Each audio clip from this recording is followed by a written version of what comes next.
जिक्र कुछ लोगों के माध्यम से यह होने लगा कि अनावश्यक रूप से सख्ती है, लोगों को परेशानी हो रही है,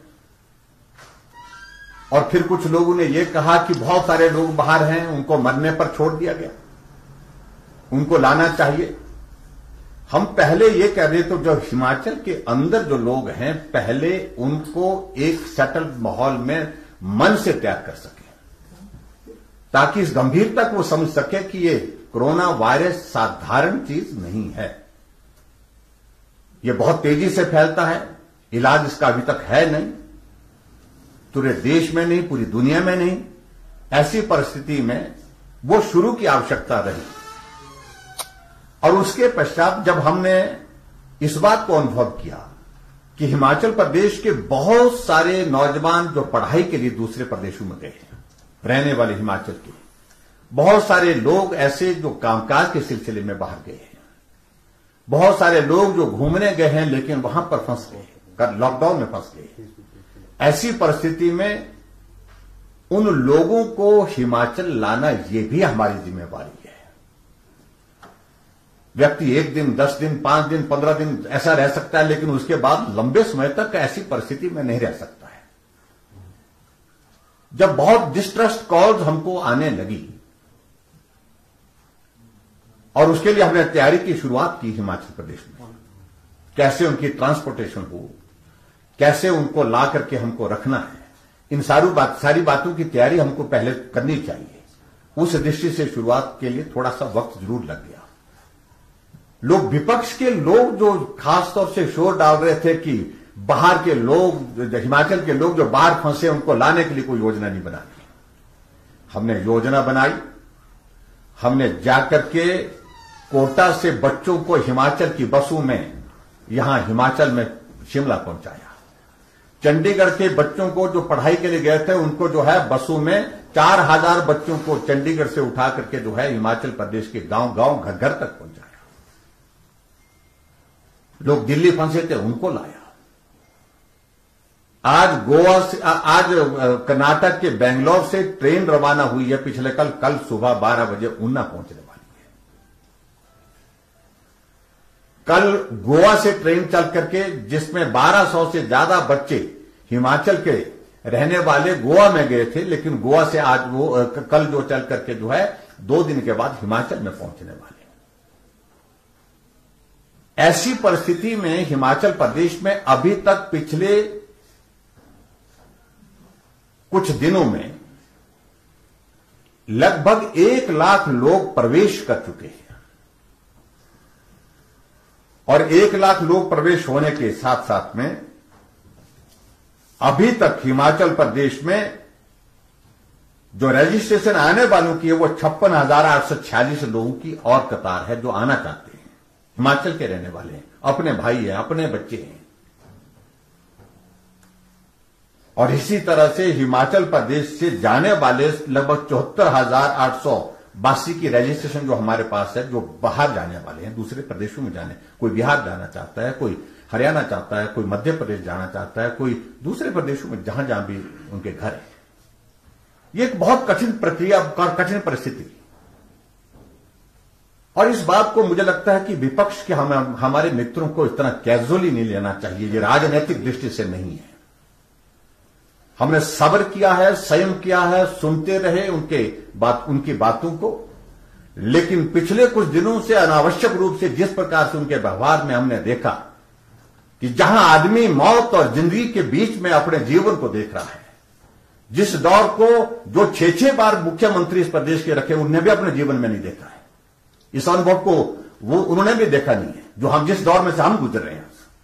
लेकिन उसके बावजूद उनके सपूत महोदय जो है फेसबुक पर ऐसी बातें कर रहे हैं कि मेरा जिंदगी का अनुभव है, मेरा जिंदगी का एक्सपीरियंस है। कौन सा एक्सपीरियंस है हम भी जानना चाहते हैं।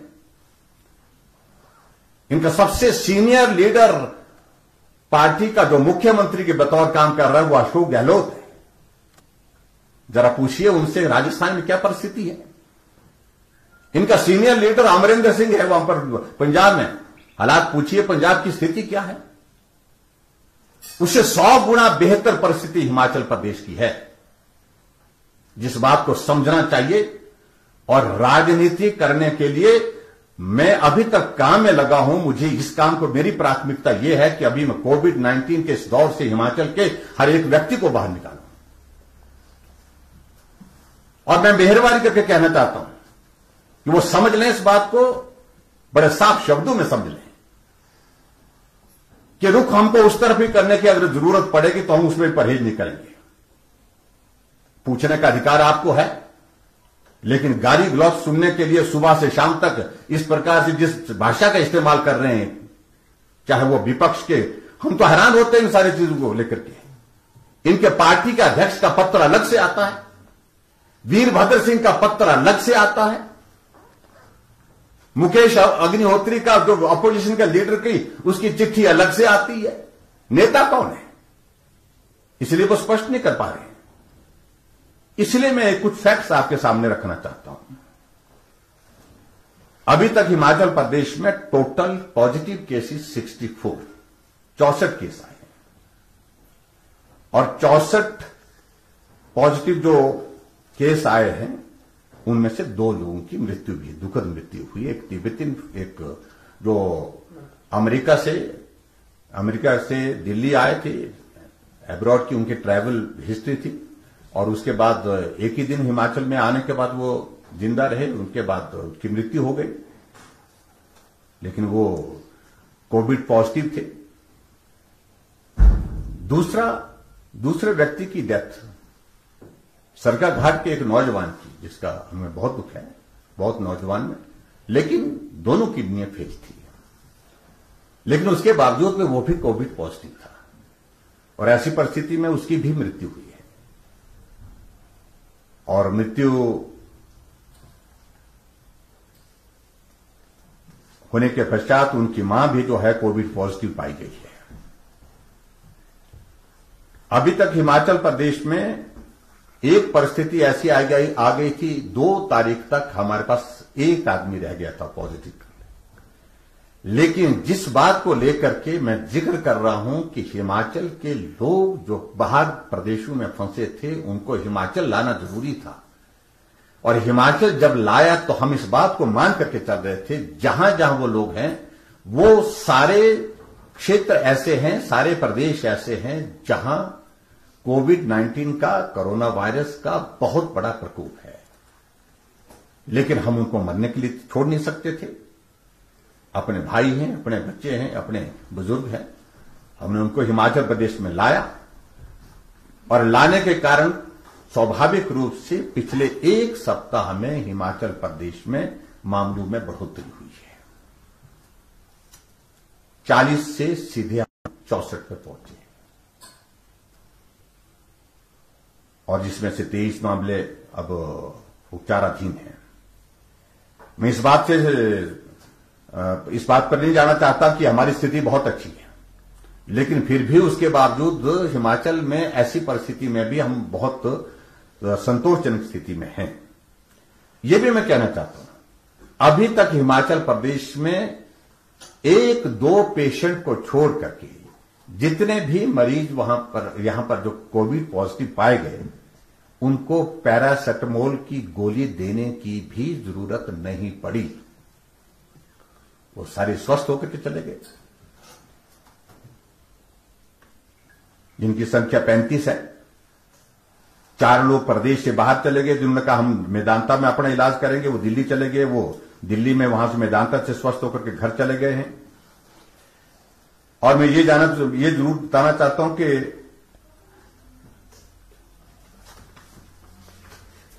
अभी तक जो हमने जो व्यवस्थाओं के सिलसिले में हमसे पूछा जा रहा है, बार बार पूछा जा रहा है, इकोनॉमिक मेजर्स क्या लिए? अरे भाई, पहले नंबर 1 पहली लड़ाई कोरोना के खिलाफ है, आदमी को हमको स्पष्ट होना पड़ेगा।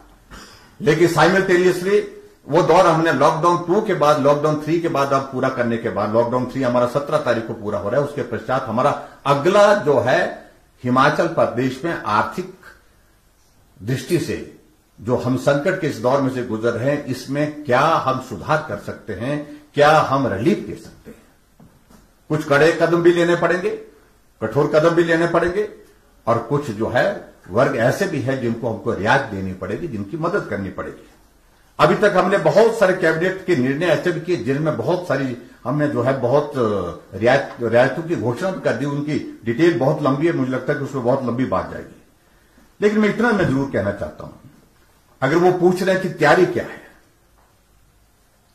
हम ये कह रहे हैं कि कल हमारी बेंगलोर से ट्रेन ऊना पहुंचेगी। ऊना से बसों के द्वारा वहीं से जहां पर हमने 12 काउंटर वहां पर लगाए हैं, 12 काउंटर में लोग आकर के वहां पर अपना जो सारी औपचारिकता पूरा करेंगे बच्चे, और उसके बाद सीधे वहां से उसके बाद जो है अलग अलग जिले के लिए गाड़ी में रवाना हो जाएंगे। और वहां पर जाकर के जो लोग ग्रीन जोन से आए हैं, जो ऑरेंज जोन से आए हैं, उनके लिए हमने तय किया है, आज व्यवस्था की हमने कि उनके लिए होम क्वारंटाइन की व्यवस्था करेंगे। लेकिन टेस्ट की संभावना उसमें भी है, रैंडम टेस्टिंग उनकी भी होगी। लेकिन उसके साथ जो दूसरे जो लोग जो रेड जोन से आए उनको क्वारंटाइन होना पड़ेगा और कोविड टेस्ट की फॉर्मेलिटी के दौर से गुजरना पड़ेगा। ये इसलिए मैं कह रहा हूं कि हम चाहते हैं कि कोरोना वायरस बाहर से आने के बाद जहां संक्रमण ना फैले, जब जो लोग आ रहे हैं अगर संक्रमित हो भी कोई तो उस स्थिति में ना हो। मैं ये भी कहना चाहता हूं कि अभी तक वो पूछ रहे हैं, पीपी किट की बात कर रहे हैं। अभी तक हिमाचल प्रदेश में जो हमारा बफर स्टोर जो है वो हमारे पास जो अवेलेबल है 25,000 पीपी किट है, जो जिस नंबर पर जिस एवरेज के साथ हमारे हिमाचल प्रदेश में अभी जो नंबर निकल रहा है और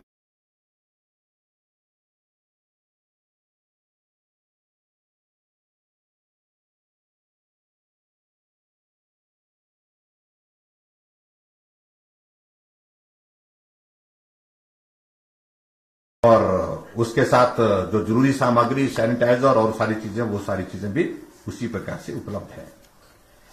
हमने इसको थ्री टायर में इसको जो है 3 श्रेणियों में इसको बांटा है। पहले जो सिम्टोमेटिक लोगों के लिए जो हमने 24 कोविड केयर सेंटर स्थापित किए हैं जो सिम्टोमेटिक हैं, एसिम्टोमेटिक, जिसको असिम्टोमेटिक मतलब कि जिनको लक्षण तो नहीं दिख रहे हैं लेकिन टेस्ट में वो पॉजिटिव आए। 1300 बिस्तरों की क्षमता उनके लिए तैयार रखी है, 1300 बेड की क्षमता उनके लिए तैयार रखी है। और उसके बाद जो माइल्ड सिम्टम्स के साथ जो कोरोना पॉजिटिव के जो पेशेंट आएंगे उनके लिए 11 अस्पतालों को हमने जो है डेडिकेटेड कोविड हेल्थ सेंटर जो है बनाया है, जिसमें 500 बिस्तरों की हमारी कैपेसिटी है, क्षमता है। इसके अतिरिक्त जो बिल्कुल जो है पॉजिटिव कोरोना पॉजिटिव टेस्ट के साथ जो है जिसमें लक्षण भी है, जो गंभीर भी है, ओल्ड एज में है,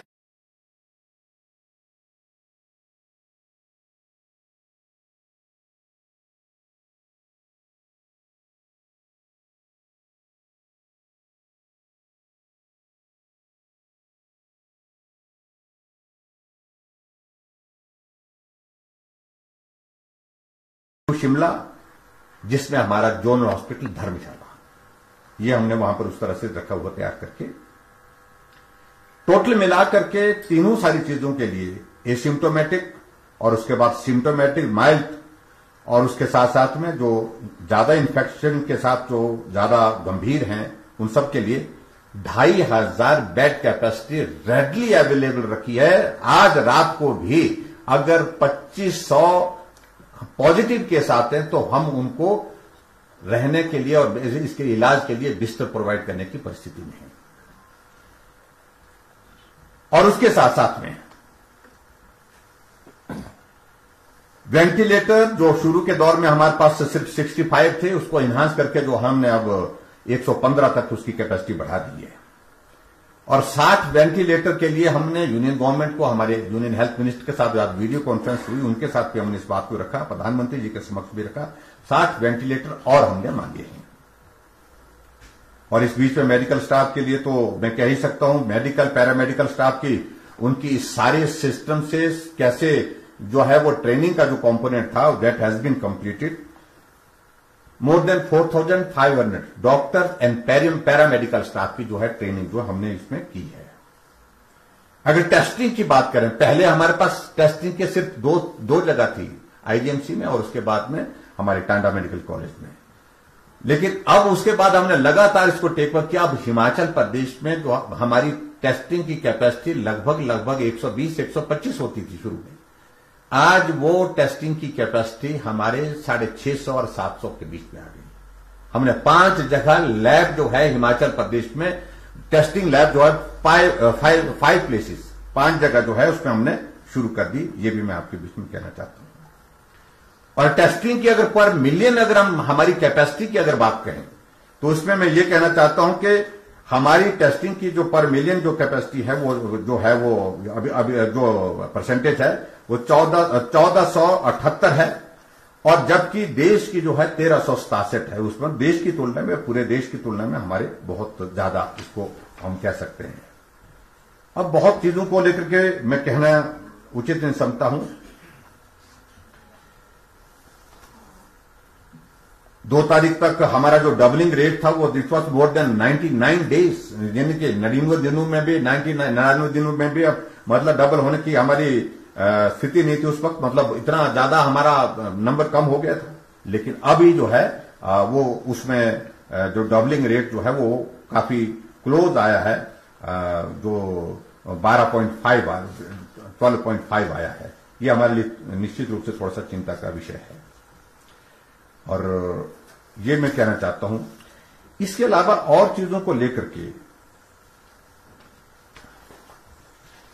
अगर मैं 2-3 चीजों का फिगर करूं, बाकी तो मुझे लगता है कि बहुत लंबा जाएगा आपके बीच में।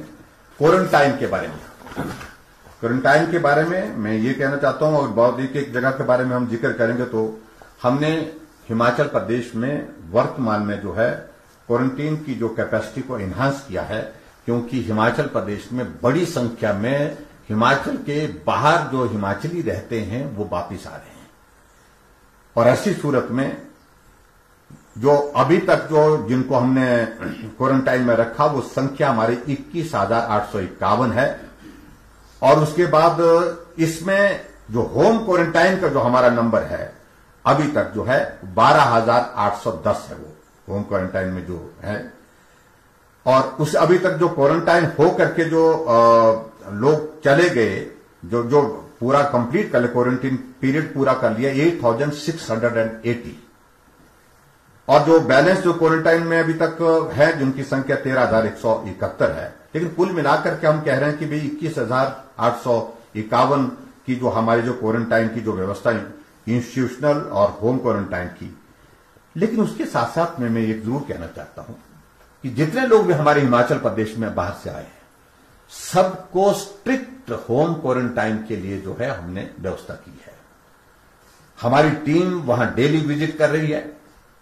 और आज मैंने पंचायत के प्रधानों के साथ, इससे पहले 2 दिन पहले मैंने कांगड़ा और चंबा के प्रधानों के साथ बात की। आज मैंने हमीरपुर और ऊना के प्रधानों के साथ बात की। उनकी भी हमने जिम्मेवारी लगाई है कि प्रधान भी इसमें सहयोग करेंगे। मेडिकल हेल्थ वर्कर्स, उसके बाद आशा वर्कर्स, आंगनवाड़ी वर्कर्स, ये सारी टीम जाकर के एक एक आदमी जो पंचायत में, गांव में, घर में पहुंचेगा उसके पास पहुंचेंगे और क्वारंटीन के नियम का वो पालन कर रहा है कि नहीं कर रहा है इस बात को सुनिश्चित करेंगे। अगर कोई वॉल्यूशन करता है उसके खिलाफ जो है 2 चीजें हैं। एक तो होम क्वारंटाइन से उसको महरूम कर दिया जाएगा, वहां से उसको उठा दिया जाएगा, उसको इंस्टीट्यूशन क्वारंटाइन में डाल दिया जाएगा। वॉल्यूशन करता है, ज्यादा गंभीर तरह करता है, उसके खिलाफ FIR दर्ज होगी। ये भी मैं बड़ा स्पष्ट कहना चाहता हूं। जैसे आप लोगों ने देखा होगा कि हिमाचल प्रदेश में एक मामला आया, एक ड्राइवर चंबा गया या बद्दी में से चंबा जाने के बाद होम क्वारंटाइन में उसको रहने की हिदायत दी गई। बेटी उसकी जो है वो कोविड पॉजिटिव टेस्ट हो गया उसका, और 2 साल की बच्ची, हार्ट में छेद है। हमने गवर्नमेंट की ओर से कहा है कि उसके लिए भी हम व्यवस्था कर रहे हैं, उसके ट्रीटमेंट के लिए। कोविड का ट्रीटमेंट के बाद उसके हार्ट के ट्रीटमेंट का सारा खर्चा सरकार उठाएगी। लेकिन उसके साथ साथ में क्या किया उसने कि होम क्वारंटाइन की उल्लंघना की और उसमें भी साथियों के साथ बैठ करके खाना पीना शुरू किया। क्या किया मुझे मालूम नहीं, लेकिन 3 लोग उसके साथ के जो है नजदीक के जो प्राइमरी कॉन्टैक्ट के लोग वो भी पॉजिटिव हो गए। FIR दर्ज की उनके खिलाफ। तो ऐसे में ये मैं कहना चाहता हूं कि सारी बातों को लेकर के हम बहुत सख्ती के साथ कर रहे हैं। पंचायत के चुने हुए प्रधानों के लिए हमने कहा कि वो भी अपने अपने पंचायतों में सुनिश्चित करें, जो सरकार की जानकारी के मुताबिक आता है कि वो जिम्मेवारी हमारी है, प्रधान को सूचित करें कि आपकी पंचायत में ये आदमी आ रहा है, इसके परिवार के लोगों से आप मिलो, बात करो, बात करने के बाद उनको होम क्वारंटाइन की सारी हिदायतों का पालन करने के लिए कहो। लेकिन अगर हमारी जानकारी के बिना कोई आता तो प्रधान की जिम्मेवारी होगी, प्रधान सुनिश्चित करेगा कि मेरी पंचायत में रात को ये लड़का या ये लोग जो है गांव में पहुंचे हैं, जो जिसकी जानकारी हमको लोगों से मिली और वो ऐसे स्थान से आए हैं कि उनका टेस्ट करा लीजिए, इनको होम क्वारंटाइन के बारे में या कोरोना वायरस के बारे में जो जानकारी, जो आवश्यक कार्रवाई करनी है उसको करें।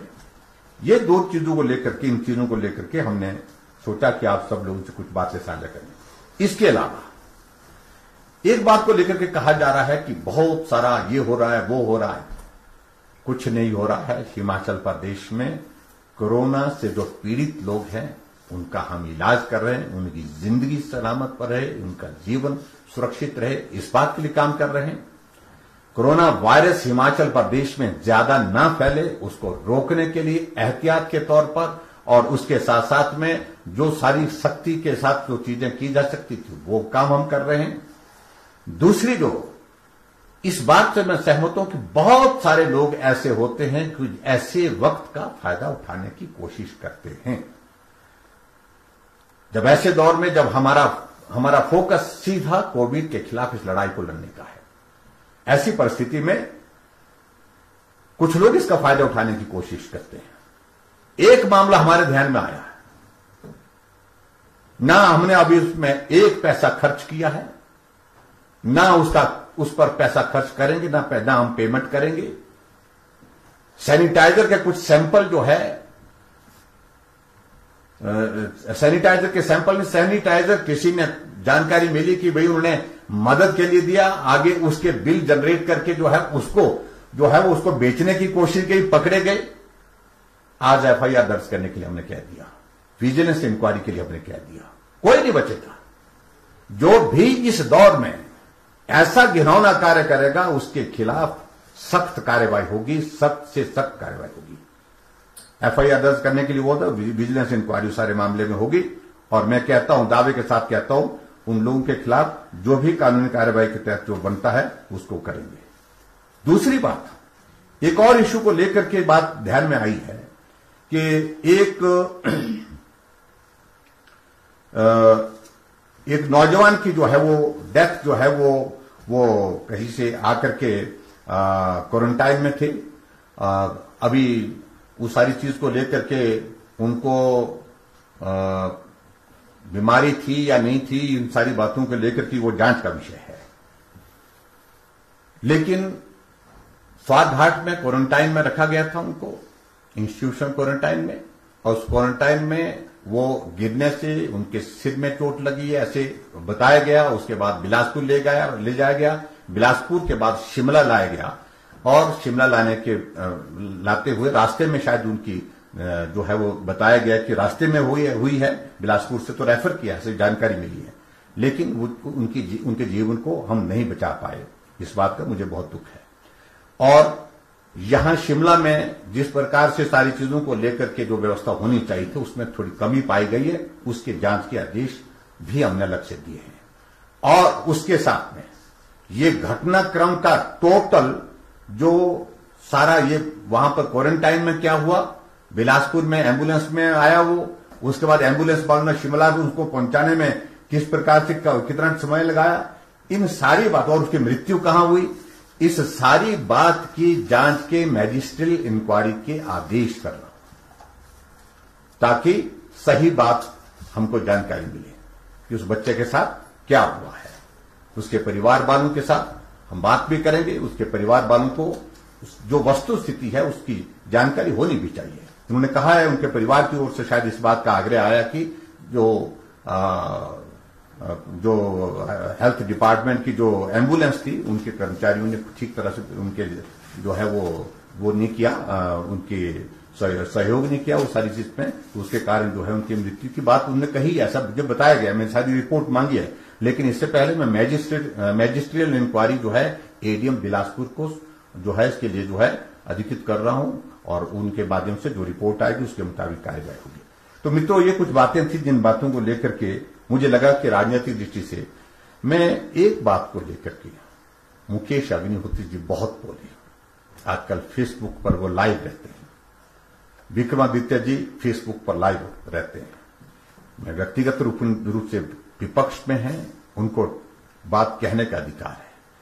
मुकेश अग्निहोत्री अपनी फेसबुक लाइव में कोई 10 बार पंजाब का जिक्र किए, पंजाब के मुख्यमंत्री ने नांदेड़ भेज दिया, लेकिन उनको यह भी मालूम होना चाहिए नांदेड़ से लोग लाए गए और उसमें लगभग 200 लोग जो है पॉजिटिव निकले। पूरे पंजाब में एक एक जगह जहां कहीं नहीं कोरोना था वहां तक पहुंच गया, ऐसी परिस्थिति हुई। उनसे तो ज्यादा मैं उनके बारे में नहीं टिप्पणी कर रहा हूं, लेकिन मैं ये कह रहा हूं कि पंजाब से 100 गुना बेहतर तरीके से हिमाचल को हमने संभाला है। हिमाचल प्रदेश में अगर ये तबलीग वाला मामला नहीं आया होता, 26 मामले सिर्फ उनके आए, और ये घटनाक्रम नहीं होता तो हमारा नंबर आप कल्पना कर सकते कितना कम होता। तो इसलिए मैं बहुत ज्यादा उन पर नहीं कहते। और दूसरे जो हमारे जो अनुभव की बातें अपनी जो सुना रहे हैं, मुझे समझ में नहीं, 25 साल हमको लगे विधानसभा के अंदर होने के लिए। और मुख्यमंत्री के बारे में, मुख्यमंत्री एक इंस्टीट्यूशन है, सहयोग देने की बात कह रहे हैं, अच्छी बात है, सहयोग दीजिए, लेकिन उसके बावजूद टिप्पणी करने में संयम करें। और मैं समझता हूं उचित रहेगा, उनके पिताजी का अनुभव बहुत लंबा है, लेकिन ये दौर भी लंबे दौर तक रहे वो मुख्यमंत्री, ये दौर उन्होंने भी अपने जीवन में नहीं देखा। और ऐसी परिस्थिति में कांग्रेस के प्रदेशों के साथ हमारी तुलना करें, कौन बेहतर कर रहा है, कौन क्या कर रहे हैं, इस बात को लेकर के मुझे संतोष है कि जब जिन बातों को लेकर के कुछ स्टेप हमने लिए हैं, उनका जिक्र प्रधानमंत्री जी ने भरी वीडियो कॉन्फ्रेंस में पूरे देश के मुख्यमंत्री के सामने किया कि एसीएफ के मामले में हिमाचल प्रदेश की तरह काम करने की जरूरत है। हमारे पास आज डाटा है, हर घर में कहां बीपी का पेशेंट है, कहां शुगर का पेशेंट है। जो एक्टिव केस फाइंडिंग का हमने प्रोसेस किया, और अभी जो हमने जो सेकंड फेज में जो हिमाचल प्रदेश में जो दूसरे प्रदेशों से हिमाचली वापिस अपने घर पहुंच रहे हैं, उसके लिए हमने अलग से एक कार्यक्रम का निर्धारण किया है, जिसको हमने निगाह के नाम से कहा कि निगाह का मतलब उन पर नजर रखने की आवश्यकता। और उसमें विशेष तौर से हमारी टीमें जो लोग गांव में आ रहे हैं उनसे एडवांस पहुंचने की कोशिश कर रहे हैं, ताकि परिवार के लोगों को पहले ही समझा दें, आपका परिवार का सदस्य घर आ रहे हैं, आप उनके साथ जैसे पहले मिलते थे उस प्रकार से नहीं मिलेंगे, आप मिलेंगे लेकिन 14 दिन के क्वारंटीन के पीरियड पूरा होने के बाद मिलेंगे। इस प्रकार से हमने सारी तैयारी की है, ये मैं आपके बीच में कहना चाहता था। बहुत बहुत धन्यवाद। सर, जो बिलासपुर बात हुई है और एप्पल क्रॉप को लेकर आपने जिक्र किया है, क्या आश्वासन मिला, कैसे लोग अपनी क्रॉप को? देखिए, सबसे बड़ी बात अभी हिमाचल प्रदेश में जो नुकसान पूरे दुनिया में हुआ, देश में हुआ, वो हिमाचल में भी हुआ। टूरिज्म एक बहुत बड़ा जरिया था हमारा रोजगार के लिए, और रोजगार के माध्यम से हम जो है टूरिज्म के माध्यम से रोजगार भी उपलब्ध कराते थे, और उसके साथ वो आय का भी बहुत बड़ा साधन था। लेकिन अभी वक्त लगेगा। हम सोच रहे हैं कि आने वाले समय में किस प्रकार से टूरिज्म की फील्ड में हमने कुछ प्लान बनाया है, उन सारी चीजों का जिक्र जब कंप्लीट हो जाएगा उसके बाद हम थोड़ा सा करेंगे। लेकिन हमने दूसरे सेक्टर, हमारा हॉर्टिकल्चर का सेक्टर बहुत महत्वपूर्ण है। पिछली बार भी सेब की फसल ने बहुत सहारा दिया है हिमाचल की इकोनॉमी को, अब की बार भी फसल ठीक है, और ऐसी परिस्थिति में अब की बार भी उम्मीद करता हूं कि सेब का सहारा हमको, सब लोगों को बहुत बड़ा मिलेगा हिमाचल की इकोनॉमी को। ऐसे में हमारे सामने चिंता का विषय यह है कि आजादपुर मार्केट में कोविड के बहुत सारे केसेस आने की वजह से वो जो है कभी बंद हो रही है, कभी खुल रही है। ऐसी परिस्थिति में हमने कहा कि जब हमारा लगभग 2.5 करोड़ से ज्यादा